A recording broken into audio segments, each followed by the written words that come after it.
삼위일체, 이름만 들어도 참 어려운 말입니다. 하나님의 존재를 이보다 더 잘 표현하는 말도 없지만 동시에 우리로서는 하나님을 다 이해할 수 없다는 것을 보여주는 말입니다.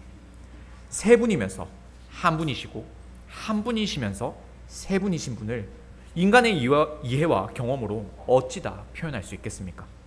우리는 그저 이것을 신비의 일로 여기고 삼위일체 하나님을 높일 뿐입니다.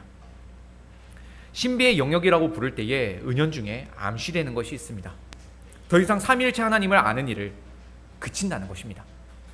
하나님의 신비의 영역이기 때문에 우리가 더 이상 알 필요가 없다고 여기는 것이죠. 삼위일체 하나님은 그저 신앙 고백서나 교리서에 있을 뿐이지 성경 안에서 우리에게 말씀하지 않으시고 우리의 삶을 간섭하지 않으시는 것처럼 여겨집니다. 삼위 하나님께서 진짜로 그렇다는 것이 아니라 우리 스스로 삼위 하나님을 그렇게 여긴다는 의미입니다. 이해하기 어려우니까, 사람으로서는 경험할 수 없으니까 그런 신앙 고백이 있나 보다 하고 더 이상 신경을 쓰지 않습니다. 하지만 그렇지 않습니다. 우리는 삼위일체 하나님을 항상 고백해야 합니다. 삼위일체 하나님을 부르는 일이 바로 예배이지 않습니까? 게다가 우리는 삶을 통해서도 삼위일체 하나님을 고백해야 합니다. 그것이 신자의 경건한 생활입니다. 그렇다면 과연 삼위 하나님께서 교회와 우리의 생활에 어떤 간섭을 하시는 걸까요? 도대체 우리는 삼위 하나님께 어떤 영향을 받고 있고 어떤 유익을 누리고 있는 걸까요? 이 시간 말씀을 통하여 삼위 하나님께서 교회 안에 있는 우리에게 주시는 참 기쁨이 무엇인지 살펴보겠습니다. 우리 하나님의 말씀을 들으시고 하나님과 교회 안에서 진정한 교제를 누릴 수 있기를 바랍니다. 요한일서는 생명의 말씀에 대한 설명으로 시작합니다. 이 생명의 말씀은 태초부터 계셨습니다. 우리는 이 태초라는 말을 들을 때에 떠올리게 되는 성경 구절이 두 군데 있습니다. 먼저는 창세기 1장 1절입니다. 태초에 하나님이 천지를 창조하시니라. 그리고 요한복음 1장 1절입니다. 태초에 말씀이 계시니라. 이 말씀이 하나님과 함께 계셨으니 이 말씀은 곧 하나님이시니라. 요한 사도가 복음서를 기록할 때에 의도적으로 이 창세기의 표현을 가지고 왔습니다.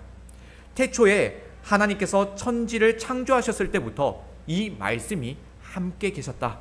그런데 이 말씀이 곧 하나님이시다. 이제 태초에 대한 이미지를 그대로 가지고 와서 오늘 본문인 요한 1서를 시작합니다. 태초부터 계셨던 이 말씀이 누구인가를 소개합니다. 이 말씀은 바로 생명의 말씀입니다. 생명이라는 단어가 수식되어 있으니 이 생명이 있는 말씀 혹은 살아있는 말씀 정도로 이해할 수도 있을 겁니다. 하지만 더 정확하게는 생명이신 말씀이라고 보아야 합니다. 생명이 말씀을 수식하는 것이 아니라 생명과 말씀을 동일하게 여겨야 합니다. 이게 무슨 말이냐면 생명이 곧 말씀이라는 의미입니다. 예수님은 당신을 이렇게 소개하셨습니다. 내가 곧 길이요 진리요 생명이니. 예수님이 바로 생명이십니다. 또한 예수님은 당신을 생명의 떡이라고 말씀하셨습니다. 오직 유일한 생명은 예수 그리스도 한 분뿐이십니다.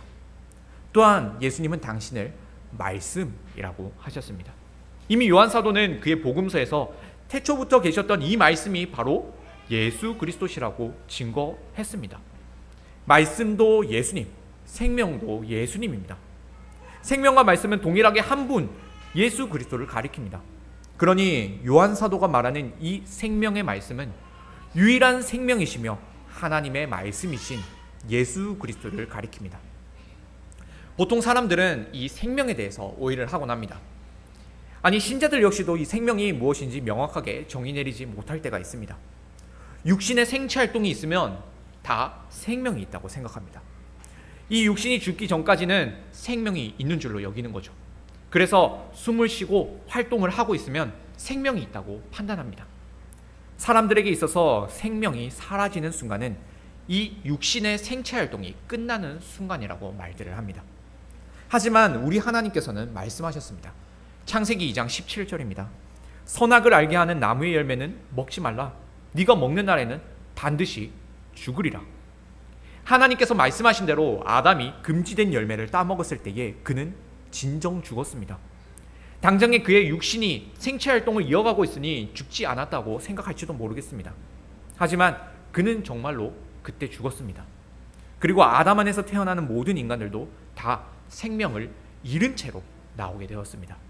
왜냐하면 죄인들에게는 진짜 생명이 없기 때문입니다. 생명이신 예수 그리스도가 그들에게 없습니다. 생명이신 그리스도가 그 안에 없다면 그는 숨은 쉬고 있으나 움직이고 있으나 죽어 있는 겁니다. 따라서 신자와 불신자는 이미 생사가 갈려 있습니다. 죽어서 천국에 가야만 영원한 생명을 얻는 것이 아닙니다. 예수 그리스도가 그 안에 있으면 그는 이미 생명을 누리고 있습니다. 그러나 예수 그리스도가 그 안에 없다면 그는 이미 죽었고 지옥을 살아가고 있는 겁니다. 이처럼 우리 주 예수 그리스도께서 생명이시며 말씀이시라는 이 증거는 우리에게 중요한 교훈을 줍니다. 예수 그리스도가 어떤 분이신지 분명하게 고백하게 합니다. 그리고 태초부터 계셨던 성자 예수님께서 생명이 없는 죄인들을 위하여, 우리들을 위하여 생명을 주기 위해 오셨다는 사실을 깨닫게 해줍니다. 생명을 주기 위하여 오신 예수님은 사람들과 함께 하셨습니다. 특히 제자들과 함께 하셨습니다. 이 제자들 중에는 오늘 본문을 기록한 요한 사도도 있었습니다. 요한 사도는 자신과 함께 교제하셨던 예수님을 소개합니다. 나는 그분의 말씀을 직접 들었고 그분을 내 눈으로 직접 보았고 내 손으로 직접 만졌다. 요한 사도는 예수님과 직접 교제를 했습니다. 생명의 말씀이신 예수님을 직접 경험했다는 것은 굉장한 의미가 있습니다. 2절을 보면 이 생명이신 예수님께서 아버지와 함께 계셨다고 합니다. 그리고 제자들에게 나타나셨습니다. 아버지와 함께 계셨던 예수님께서 제자들과 함께 하셨습니다.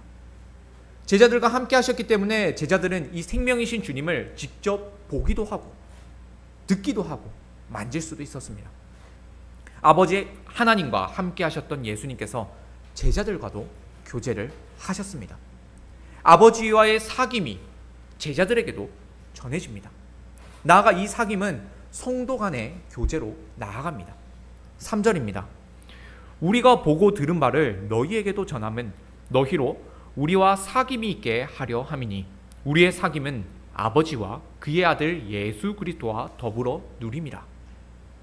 아버지와 그의 아들 예수 그리스도께서 함께 누리던 사귐이 사도와 교회에게도 전해졌습니다. 아들 예수 그리스도께서 교회와 함께 교제하셨기 때문입니다. 그래서 이 교회 안에 있는 모든 지체들이 모두 삼위일체 하나님과의 교제를 할 수 있게 되었습니다. 따라서 성도 간의 교제는 아버지와 아들께서 함께 누리시는 그 사귐을 바탕으로 해야 합니다. 아버지와 아들께서 하나가 되신 같이 교회 안에 있는 지체들도 하나가 될 수 있습니다. 성자 예수님은 아버지 하나님과 성령 하나님과 하나이십니다. 성부와 성령과 하나이신 예수님께서는 교회를 당신의 몸으로 삼으셨습니다. 그렇게 교회는 예수 그리스도를 통하여서 삼위일체 하나님의 사귐 속에 들어갈 수 있습니다. 또한 성도들은 다 모여서 그리스도의 하나의 몸을 이룹니다. 따라서 성도의 사귐은 그리스도의 몸을 이루는 일이며 삼위일체 하나님의 교제 속에 참여하는 일이 됩니다. 이 얼마나 영광스러운 일입니까? 성도의 교제가 삼위일체 하나님의 영원한 사귐 속에 들어갈 수 있다니요. 사도가 증거한 이 말씀을 읽을 때에 성도 간의 교제가 얼마나 큰 의미가 있는지 생각해 볼 수 있습니다. 성부, 성자, 성령 하나님께서 한 분이신 것처럼 예수 그리스도는 교회와 한 몸이 되셨습니다. 그러니 그리스도의 몸에 지체된 우리 역시도 하나가 될 수 있습니다. 우리가 하나 되어 교회 안에 속할 때에 삼위 하나님의 교제 속에 참여하게 됩니다. 생명의 말씀이신 예수님은 삼위 하나님께만 있는 그 생명을 교회에게 주십니다. 그리고 이 주님의 몸인 교회 안에서만이 참 생명을 누릴 수 있게 하십니다. 교회 안에 있다는 건 곧 그리스도 안에 있다는 것입니다. 거꾸로 그리스도 안에서만 참 생명을 누릴 수 있다면 교회 안에서만 참 생명을 누릴 수 있습니다. 따라서 그리스도의 몸된 교회 안에서만이 구원이 있습니다. 성도의 사귐은 단순한 친목 도모가 아닙니다. 생명의 말씀이신 그리스도께 생명을 얻는 일입니다. 그리스도와 하나 되는 일입니다. 삼위 하나님의 영원한 사귐 속에 참여하는 일입니다. 그러므로 교회의 한몸 되는 일을 허물어뜨리거나 성도의 교제를 깨뜨리는 모든 일들은 다 망령됩니다. 교회의 질서를 파괴하는 일입니다. 개인적인 믿음만 가지고 교회를 다니지 않는 가난한 성도가 된다든지, 성도의 교제를 깨뜨린다든지, 형제 자매를 미워하고 분란을 일으킨다든지 하는 모든 일은 다 망령됩니다. 코로나 이후 온라인 예배라는 회개망측한 방식으로 예배하려는 사람들이 많지는 않을까 우려가 있기도 했습니다. 하지만 예상과는 달리 온라인으로 예배하려는 사람들의 수가 그리 많지는 않았습니다. 사람들이 비교적 교회에 출석하는 일을 원한다는 의미겠죠. 하지만 이 코로나를 떠나서 앞으로 다음 세대에 나타날 교회는 어떤 모습일지 잘 모르겠습니다. 사실상 오늘날의 신자들에게 있어서 교회가 어떤 의미가 있는지 불확실합니다. 왜 교회가 필요한지 아무도 답을 주지 못하고 있습니다. 믿음만 있으면 되지 굳이 교회를 다닐 필요가 있는가에 대한 의문에 답을 주지 못합니다. 그러다 이 질문에 답이 없다는 것을 깨달은 사람이 늘어난다면 교회는 급속도로 허물어질 것입니다. 아니, 지금 이 문제가 급속도로 나타나고 있습니다. 사실 삼위일체 신앙이 신자에게 아무런 의미를 주지 못한다고 사람들은 생각합니다. 그리고 그리스도와 교회가 한몸 되는 일도 신자에게 아무런 유익을 주지 못한다고 생각을 합니다. 그러니 자연스럽게 성도 간의 교제는 세속적인 사귐의 방식을 따르게 됩니다. 그저 서로 친하게 지내거나 친교를 자주 하면 성도의 사귐이 깊은 줄로 여깁니다. 그러다 보면 성도 간의 친교가 깨지고 서로 불신이 생길 때에 교회의 존재마저 부정하게 됩니다. 믿음만 있으면 되지, 나만 잘 믿으면 되지, 굳이 교회를 다닐 필요가 있느냐고 합니다. 오늘날 요한일서의 이 말씀이 성도들에게 큰 유익을 주지 못하는 듯합니다. 예수 그리스도께서 아버지와 함께 계셨다는 이 말씀이 우리에게 얼마나 큰 감동을 주고 있는지 아무도 느끼지 못하는 듯합니다. 예수님께서 아버지와 함께 계시지 않았다면, 삼위 하나님 사이에 영원한 사귐이 없었다면 성도 간의 교제는 무용지물이 됩니다. 아무런 의미가 없습니다. 삼위일체 하나님을 고백하지 못하고 예수 그리스도와 교회의 한몸됨을 찬송하지 못하는데 교회를 다녀서 무엇을 하겠습니까? 우리는 교회에 소속되기 위해 세례를 받아야 합니다. 세례는 삼위일체 하나님에 대한 신앙 고백으로 받습니다. 다시 말해서 삼위일체 하나님을 신앙 고백해야지만 교회에 소속될 수 있다는 말입니다. 정작 세례를 받을 때에 삼위일체 하나님을 고백해 놓고서 교회 생활에서는 삼위일체 하나님을 신앙 고백서나 요리문답안에서만 등장하는 분으로 취급해버립니다. 그래서는 안 됩니다. 삼위 하나님은 성도의 교제를 주도하시고 다스리시는 분이십니다. 삼위 하나님이 없으면 성도의 교제는 아무런 의미가 없습니다. 우리 주 예수님은 아버지와 영원한 교제를 누리실 뿐만이 아니라 교회와도 교제를 누리기 위해 이 땅에 오셨습니다. 요한 사도를 포함한 제자들과 교회들에게 당신을 직접 들려주셨고 보이셨고 몸을 부대꼈습니다. 그렇게 직접 느끼고 경험하는 교제를 하셨습니다. 그 예수님은 여전히 우리의 교제 외에도 찾아오셔서 우리가 주님을 듣고 보고 만질 수 있도록 하십니다. 그것이 바로 교회 안에 있는 예배입니다. 우리는 이 예수님의 몸 안에서 삼위일체 하나님과 마치 살과 살이 부딪히고 얼굴과 얼굴을 마주보는 듯한 경험을 누리게 됩니다. 바로 이 예배를 통하여 삼위 하나님을 만납니다. 생명 되신 주님을 예배 안에서 만나니 생명이 충만하게 되고 기쁨이 배가 됩니다. 우리는 예수 그리스도를 말로만 믿는다고 하지 말아야 합니다. 그분의 말씀을 듣고 보고 만짐으로써 경험해야 합니다. 이 예배 속에서 삼위일체 하나님과의 사귐을 함께 누려야 합니다. 이 얼마나 큰 기쁨입니까? 여기 계신 성도님들과 저는 원래 결단코 하나가 될 수 없었습니다. 모두 제각기 다른 사람들인데 어찌 하나가 될 수 있겠습니까? 말도 안 되죠. 하지만 예수 그리스도 안에서 우리는 하나가 될 수 있습니다. 이 교회 안에서 우리는 하나의 생명이신 예수님께 연결되어 있으니 하나입니다. 하나의 머리와 하나의 심장으로 움직이는 하나의 유기체가 되는 것이죠. 우리는 각기 생활하는 영역이 다릅니다. 그러나 하나의 머리, 곧 하나의 말씀에게 다스림을 받고 있으니 생활하는 원리가 다 동일합니다. 또한 하나의 심장, 곧 하나의 생명으로부터 활력을 공급받고 있으니 모두 똑같이 세상을 살리는 사명을 똑같이 감당합니다. 우리는 정말로 예수 그리스도를 알고 믿어야 합니다. 예수님께서 아버지와 함께 계시고 또 우리에게 왜 오셨는지를 알아야만 우리의 신앙생활에 유익이 있습니다. 삼위 하나님 사이에 영원한 사귐과 예수 그리스도와 교회의 사귐을 믿지 못한다면 성도들 간의 사귐은 아무런 의미가 없습니다. 우리의 교제가 삼위 하나님께 기인하고 있다는 사실을 깨달으며 이 영원한 사귐 속에 함께하는 성도들이 되기를 바랍니다. 요한 사도는 하나님과 교회와 함께 사귀는 성도가 어떻게 생활을 해야 하는지 구체적으로 말하고 있습니다. 성도의 생활은 무엇보다도 하나님의 성품에서 시작합니다. 곧 하나님이 어떤 분이신가를 아는 믿음으로부터 신앙생활이 시작합니다. 그렇기 때문에 사도는 먼저 하나님은 빛이시라고 증거를 합니다. 하나님은 빛이시기 때문에 어둠이 조금도 없으십니다. 하나님이 빛이시니 그분의 자녀된 우리들은 빛의 자녀처럼 행해야 합니다. 또한 어둠이 전혀 없으신 하나님을 닮아서 우리에게도 어둠에 있는 일이 조금도 없어야 합니다. 하나님께서 거룩하시니 거룩하다 이름하는 성도가 될 수 있는 것처럼 말입니다.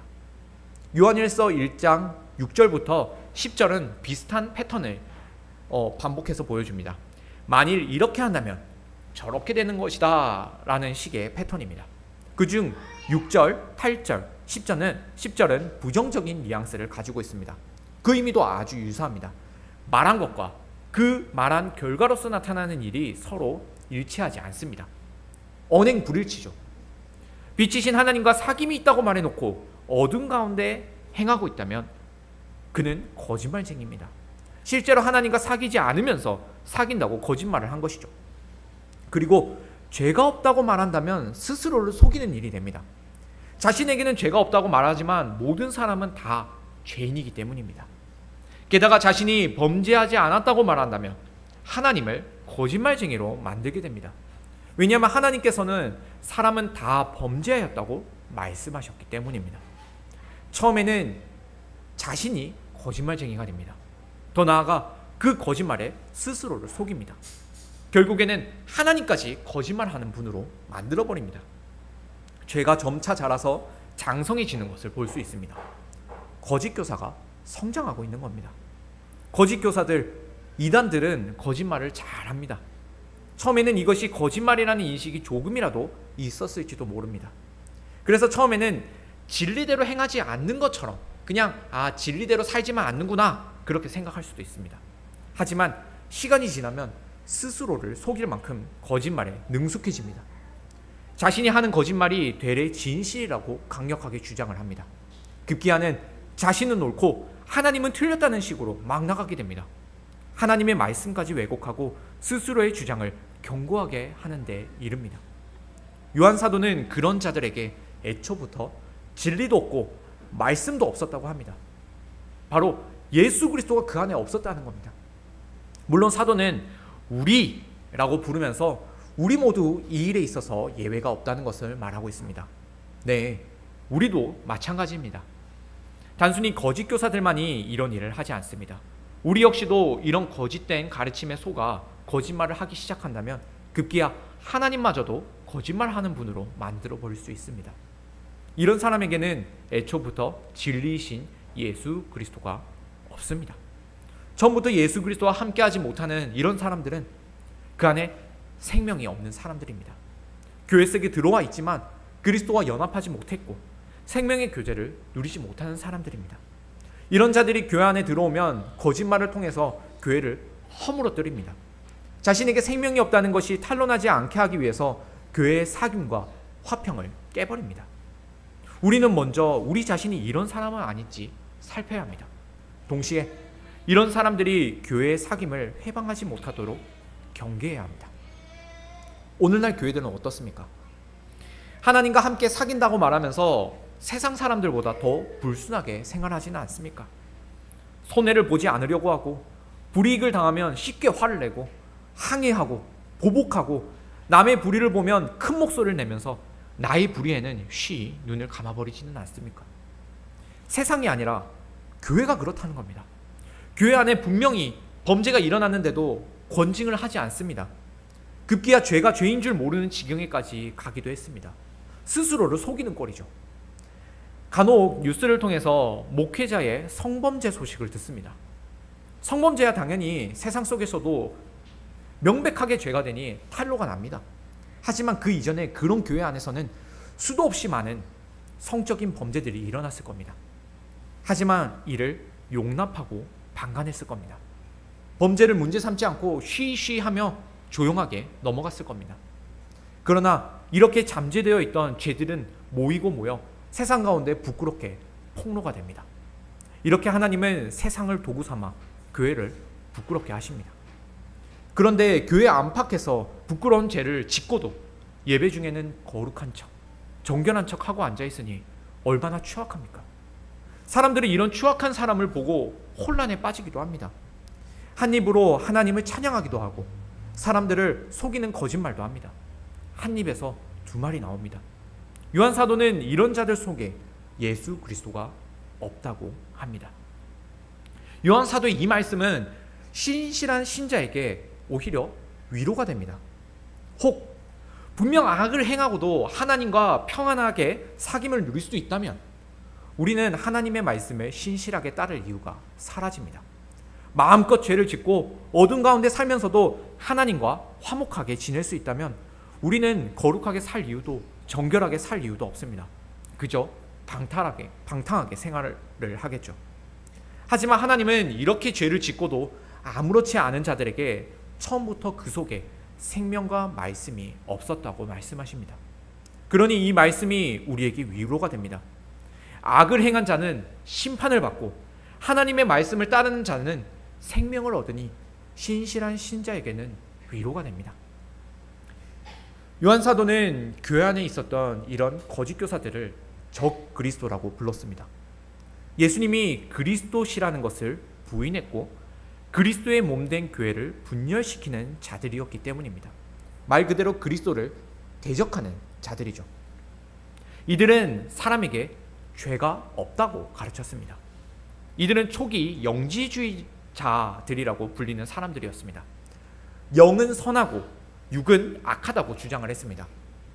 육신으로 짓는 죄는 영이 구원을 받는 일과는 무관하다고 했습니다.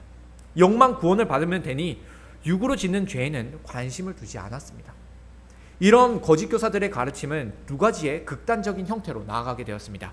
한 가지는 육신으로 범죄하는 일에 아무런 가책을 느끼지 않고 마음껏 방종한 삶을 사는 일이었습니다. 또 다른 한 가지는 정반대로 금욕주의적인 생활을 하는 것이었습니다.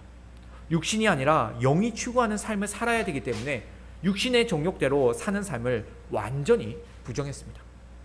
오늘 본문을 살펴보면은 이 둘 중에 방종된 삶을 살아가는 일에 더 초점이 맞춰진 듯합니다. 요한 사도는 어둠 가운데 살아가는 사람들을 경계하고 있습니다. 죄에 찌들어 사악하고 불의하게 사는 삶이 바로 어둠 가운데 사는 삶입니다. 이런 사람들이 교회를 분열시키려고 했습니다. 하나님의 말씀과 전혀 다른 가르침을 주장하여 성도가 삼위 하나님과 교제하는 일을 방해하려고 했습니다. 예수 그리스도께서 하나 되게 하신 이 연합을 찢어놓으려는 패악을 저질렀습니다. 이들이 바로 적 그리스도입니다.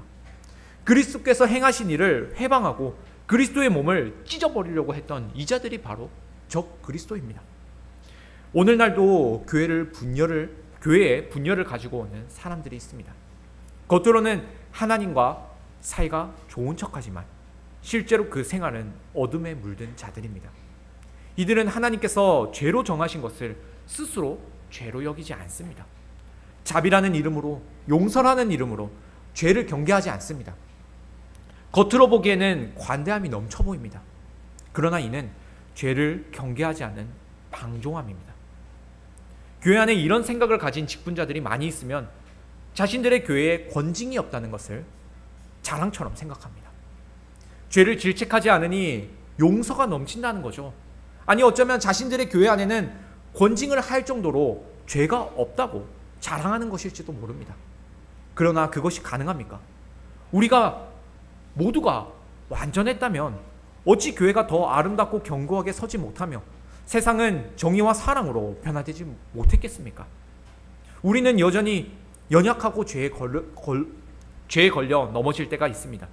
분명 범죄하는 순간이 있습니다. 이럴 때에 성도를 신실하게 붙잡기 위해서 교회와 직분자들이 있는 것 아닙니까? 직분자들은 죄로 인해 성도의 교제가 깨지지 않도록 막아야 합니다. 이 성도의 교제가 깨지면 삼위 하나님과의 교제도 깨집니다. 이 교회를 나가서 저 교회를 다니면 되지라는 착각을 해서는 안 됩니다. 이 땅의 한 지역 교회에서 이 성도의 교제가 깨어지면 천상에서의 교제도 깨집니다. 그러므로 죄를 지었으면 이에 대해서 분명하게 회개해야 합니다. 죄가 하나님과 교회 사이의 사귐을 방해하지 못하도록 억제하고 막아야 합니다. 성도는 모든 불의에서 깨끗하게 되어야 합니다. 우리 하나님은 삼위 하나님과 교회 안에서 누리는 이 사귐이 깨지지 않도록 우리에게 길을 열어주십니다. 9절입니다. 만일 우리가 우리 죄를 자백하면 그는 미쁘시고 의로우사 우리 죄를 사하시며 우리를 모든 불의에서 깨끗하게 하실 것이요. 하나님은 우리가 죄를 자백하면 죄를 사하시고 우리를 모든 불의에서 깨끗하게 해주실 것이라고 말씀하십니다. 우리가 죄를 자백하는 회개를 할 수 있는 이유는 우리 하나님께서 미쁘시고 의로우시기 때문입니다. 우리 하나님은 언약이 신실하신 분이시기에 우리를 향하여 자비와 은혜를 무궁히 내려주십니다. 또 의로우신 분이시기에 당신의 자녀된 우리 역시도 의롭게 만들어주십니다. 그러니 우리가 신실하고 의로우신 하나님께 기댈 수밖에요. 우리 하나님께 의지하지 않고서는 우리는 결단코 스스로의 죄를 자백할 수 없습니다. 신실하고 의로우신 하나님을 의지하여 죄를 자백하면 하나님께서 용서해 주십니다.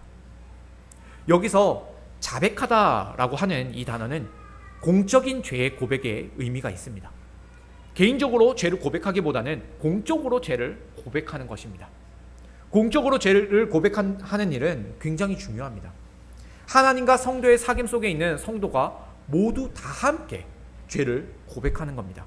그중 한 사람도 빠지지 않습니다. 모두가 다 함께 참여합니다. 우리는 매주일 오전 예배 시에 죄의 공적 고백을 합니다. 이 공적 고백에 예외는 없습니다. 주님의 몸된 교회 속에 있다면 우리 모두가 이 공적 고백 속에 포함됩니다. 다 같이 공적 고백을 하는 것만으로도 우리는 성도의 사귐을 누리고 있는 겁니다. 우리는 죄의 고백에 있어서도 다 같은 고백을 하게 됩니다. 이 중 누군가가 예외적으로 자신의 죄를 회개하지 않아서는 안 됩니다. 혹은 다 함께 고백하여도 하나님께서 용서 안 해주실 것 같으니까 따로 회개하려고 해서도 안 됩니다. 우리는 모두가 한 마음으로 한 주님께 죄를 고백해야 합니다. 물론 공적으로 드러내야 할 개인적인 죄도 있습니다. 그래서 교회는 권징을 시행합니다. 권징 역시 공적입니다. 사람들은 죄가 다른 사람들 앞에 드러나기를 부끄러워합니다. 그래서 권징을 받는 일을 굉장히 수치스럽게 생각합니다. 당연히 수치스럽겠죠. 하지만 우리가 더 부끄럽게 여겨야 할 일은 죄를 짓고도 아무렇지 않게 지내는 일입니다. 죄인들은 자신들의 죄가 다른 사람들 앞에서 드러났을 때만 부끄러워합니다. 그러나 참 신자는 하나님 앞에서 자신의 죄를 부끄러워합니다.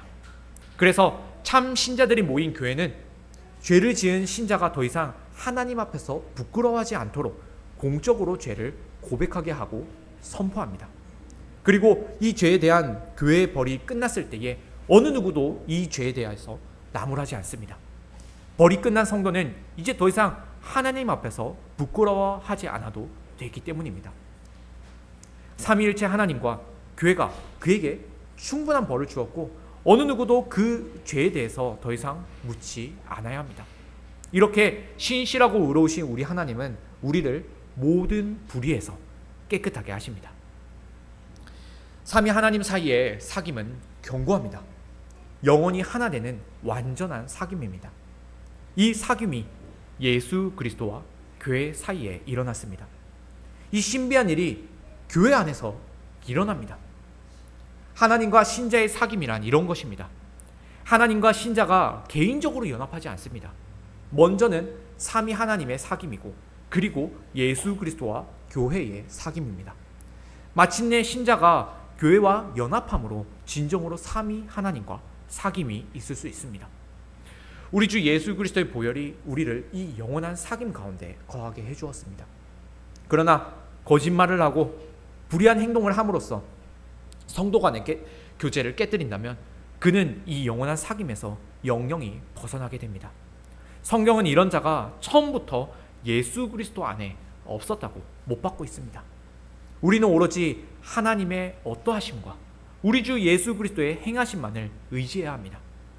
빛이신 주님을 닮아 오직 비단에만 거해야 합니다. 죄가 있다면 오직 예수 그리스도의 보혈을 신뢰함으로써 죄를 자백해야 합니다. 그리하면 우리 하나님께서 우리의 모든 죄를 사하시고 우리를 빛 안에서 영원히 살게 해주실 것입니다. 사랑하는 성도님들, 우리 사이에 더 깊은 사귐이 있기를 원합니다. 삼위일체 하나님을 닮은 깊은 사랑의 교제가 있기를 원합니다.